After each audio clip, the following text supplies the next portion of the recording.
ایک دن ایک بادشاہ اپنے محل کی چھت پر ٹہل رہا تھا۔ ٹہلتے ٹہلتے اس کی نظر محل کے قریب گھر کی چھت پر پڑی، جس پر ایک بہت خوبصورت عورت کپڑے سکھا رہی تھی۔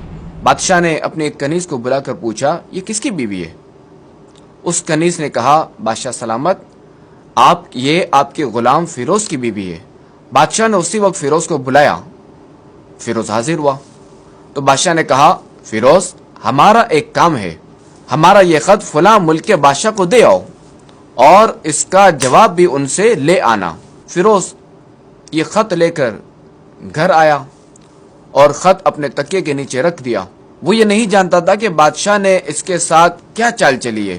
اس نے رات گھر میں گزاری، سفر کا سامان تیار کیا اور صبح ہوتے ہی سفر پر روانہ ہو گیا۔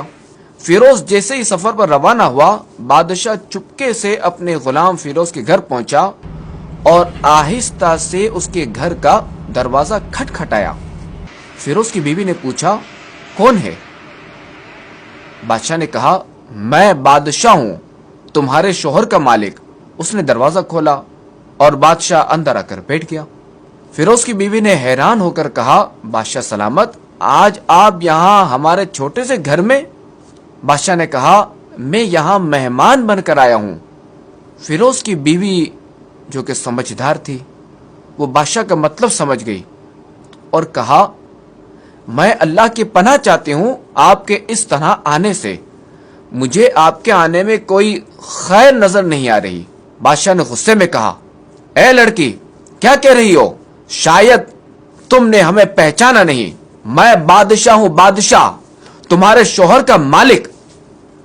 فیروز کی بیوی نے کہا، بادشاہ سلامت، میں جانتی ہوں کہ آپ ہی بادشاہ ہیں، لیکن بزرگ کہہ گئے ہیں، شیر کو اگرچہ جتنی بھی تیز بھوک لگی ہو لیکن وہ مری ہوئی چیز نہیں کھاتا۔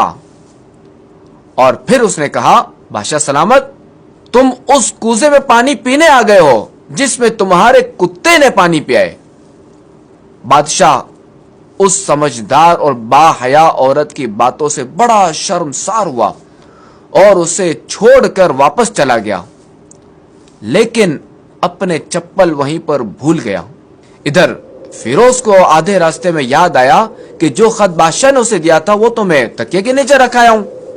اس نے اپنے گھوڑے کو تیزی سے واپس موڑا اور اپنے گھر کی طرف لپکا تاکہ وہ خط لے سکے۔ فیروز جیسے ہی اپنے گھر پہنچا تو تکیے کے نیچے سے یہ خط نکالتے وقت اس کی نظر پلنگ کے نیچے پڑے ہوئے بادشاہ کی چپل پر پڑی۔